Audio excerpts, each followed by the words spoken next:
Here to begin the third quarter. They have the lead. Now they'll be looking to extend that lead. And this is where I enjoy talking about one of my favorite subjects, tendency breakers, or counters as I also like to call them. You've done things in a certain way in the first half, and they've had the ability to see what you've done. They're going to make their adjustments. So guess what? You adjust yourself and try and stay ahead of the pace because you are looking for some separation in this ball game. The adjustment to the adjustment. Without a doubt. Show them one thing, hit them with something else. Off the corner. Where'd he come from? Well, I guess he came off the corner, but really nice play. I like when you're able to pose a question and answer it at the same time. That's exactly where he came from, but it's not something that you normally see. Most of the time, we're thinking about those guys covering pass catchers. In this case, he was a big factor in the run game, no gain. They're trying to show that they can run the ball and protect this lead. Give it to the backs, play a little bit of keep away, don't you think? And that's probably a good philosophy at this point, going to make that defense stand up and stop him. And he's going to have the first down yardage to the 35. 3 yards there, good enough to keep the drive moving. Tough first half for him, unable to put up the numbers he's used to producing. But with a guy like him, you and I both know it just takes a couple of explosive touches for him to make an impact on this game and on the stat sheet as well. There's a nice move, and he'll be brought down just shy of the 45. 8 yards on the pickup, and now they'll have some options on second and short. Looks like they're establishing a pretty good pattern here because they've been very heavy in the running game on the last 4 plays. Yeah, you took the words right out of my mouth. So far, 4 plays in this drive, all 4 on the ground. They'll run it now out of the gun. And he'll get it out to midfield. Looks like, they'll spot it right at midfield at the 50. They get 6 on the pickup there as the drive will continue. At this stage of the game, the run-pass numbers are a little bit out of whack because most of their yardage has come through the air. But in a sense, that just sets things up for big runs like that because the defense might be a little bit off balance. They pick up another first down with that run.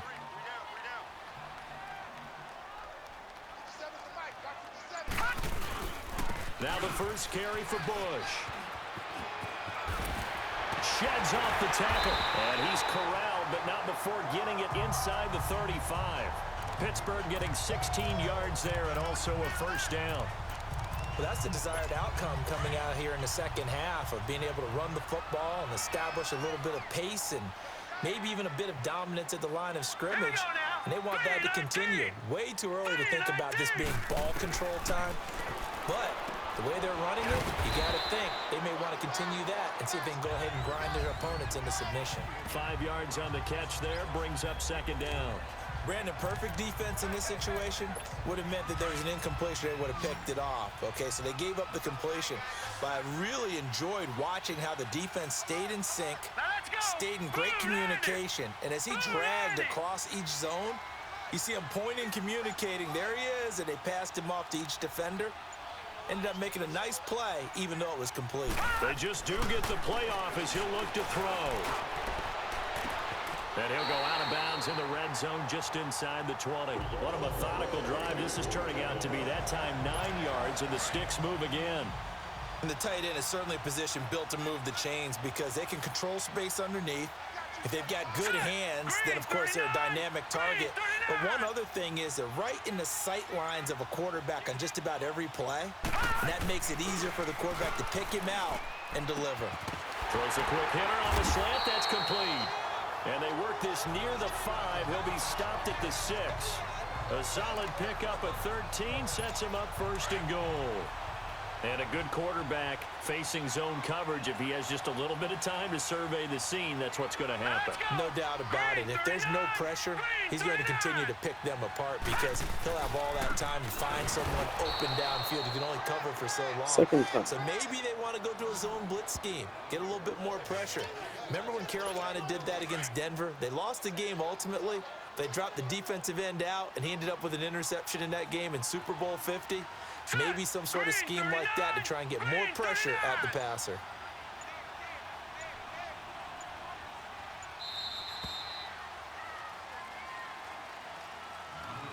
We're off to the fourth quarter here in Week 15. Back now in Pittsburgh. It's Steeler football, and they have the lead as well as we begin quarter number 4.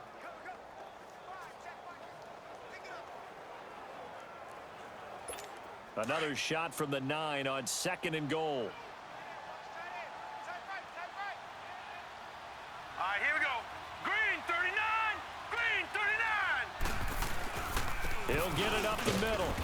Forget about finding a lane. He barely had time to look up before he was planted in the backfield. Big play coming up. Here's 3rd and 10. I would expect to see some pressure here. I think it's pretty evident. We can say what a difference a week makes. Last week, he ran pretty much wild, didn't he? Did pretty much what he wanted to do. And he's going to take it in for a Steeler touchdown. As his guys are in for 6, and the Steelers are going to add on to their lead. Brandon, what we just saw there were two guys who are in sync. The person delivering the ball, but especially the person running the route. Tremendous job. It results in a terrific play.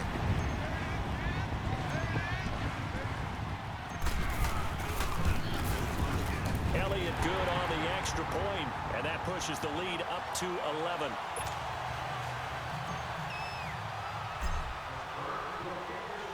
Elliott now to kick this one away.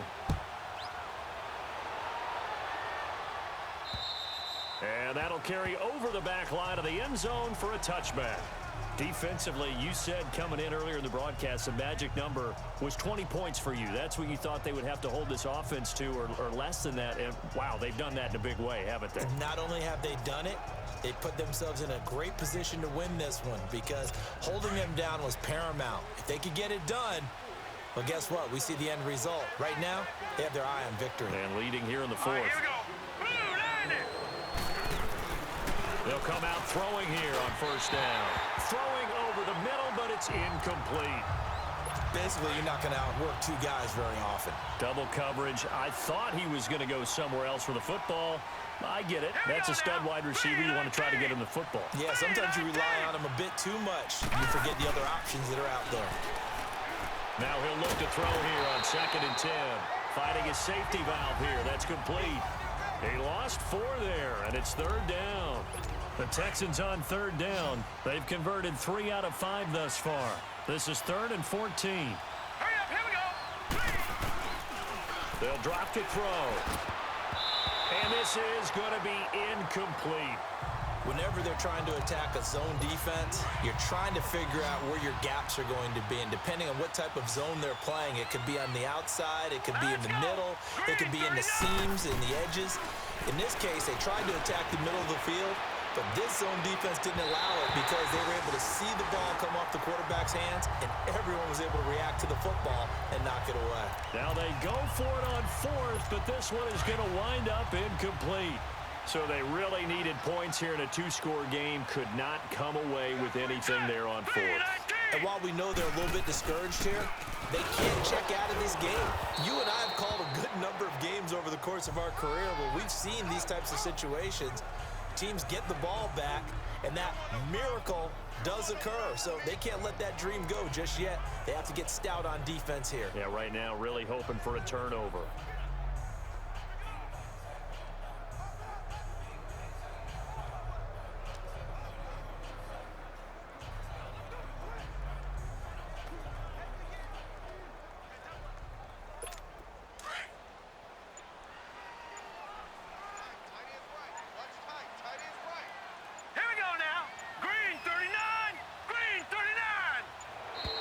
And the play clock is going to run out here.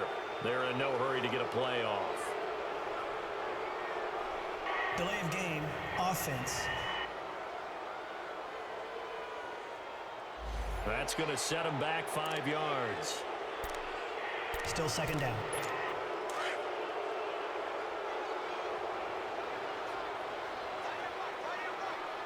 All right, here we go. They'll run it now out of the gun. And able to break one tackle, but then quickly brought down. But a nice little gain. 9 good yards there on the run, and now 3rd down. Well, partner, I know this type of running back. I mean, this size, this intensity usually gets better as the game goes on. I can just tell you from experience, the first few quarters, oh, you're eager. You come running up there, I'm going to tackle this guy. By the 4th quarter, you're coming up and thinking about it. And D-line wearing down 4th quarter. Yeah, that's not a guy they want to see consistently.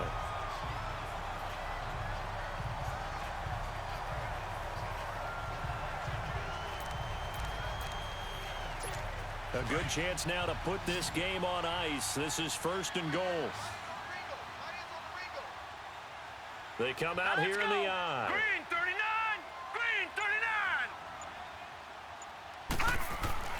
They'll set up to throw.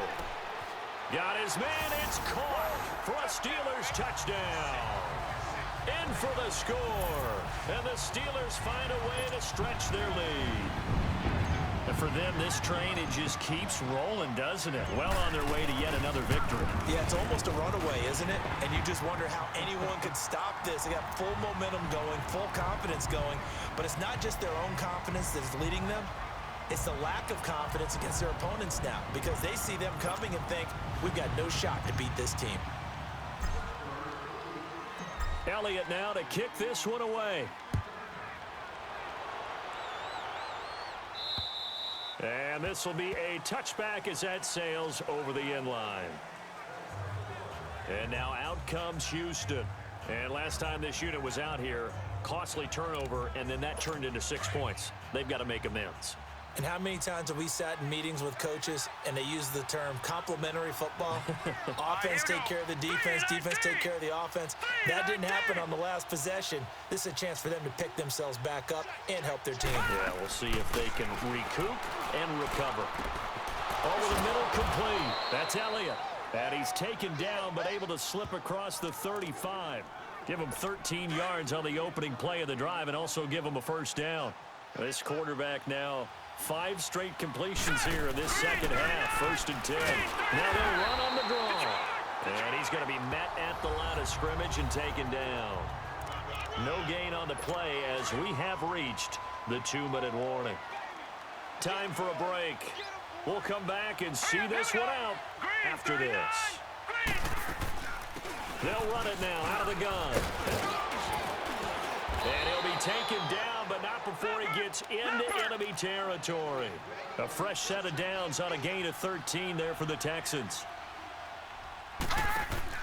They go play action here on 1st down. So a loss of 5, and it'll be 2nd down. They're going to need to get up and set in a hurry.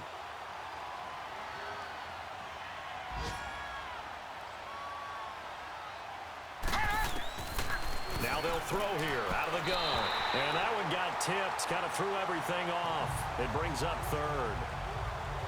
Another wayward pass. You know, things started out poorly in this game, and to be frank, they just really haven't gotten much better. And all that does is embolden a secondary. They feel good about what's going on, and they just play better and better. Now on 3rd and long, they'll look to throw. The attempt on the dive, and he has it. What a catch. That one goes for 24 yards. On 1st down, he'll drop to throw. And he's got his man on the out route. And he'll be a couple yards shy of the red zone here at the 22-yard line. A good pickup there. 8 yards on the 1st down completion.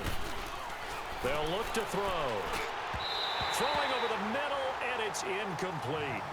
Let's face it, you can run the route tree as many times as you want, get in sync, practice it, do all those things. But once you get to game speed, it doesn't always time up quite that well. That one goes incomplete. Here we go. 3-19. He'll drop to throw. And incomplete. The contact made the ball roam free and brings up 4th down. Anytime a defense can sit back in a zone like that, it tends to create a lot of congestion in the middle of the field. Makes it very hard to slot one in. Looked like I-4 at rush hour in your hometown of Orlando, Florida. An absolute mess. And he is not going anywhere. They stop him for no gain. They had to go for it with such little time remaining. And that's going to be just about all she wrote for this one. That one looks like he'll throw here. And his pass incomplete.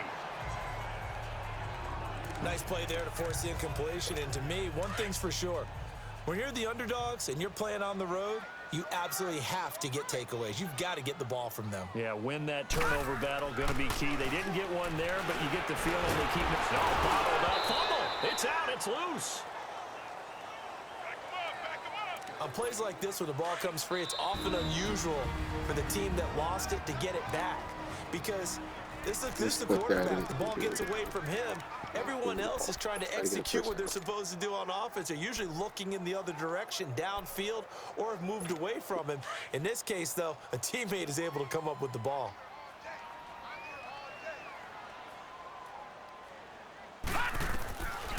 He'll look to throw.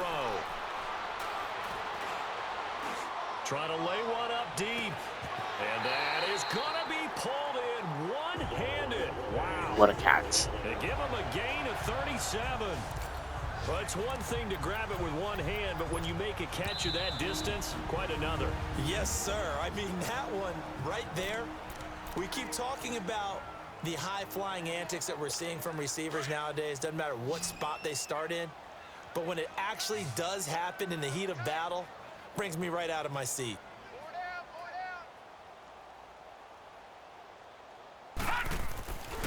They'll look to throw here on first down. And a scary incompletion, almost picked off. It would have been their first INT of the game. Instead, second down. First quarter, Charles, you really emphasized the importance of winning the turnover battle as a visiting team, as an underdog. They haven't forced a single turnover in this game. And right now they're losing, so no turnovers might lead to no victory. He'll look to throw. Oh, he's got a man wide open, complete. And now we're going to get a timeout. Somewhat pointlessly called with 3 seconds to go in a game that's already been decided. Oh, now look at this. They're lining up to add 3 more, a little insult to injury here late in the game. From the left hash, this from 53 yards out. And the kick is good. So you wonder how this one might be remembered the next time these two teams meet. But until then, this game's over.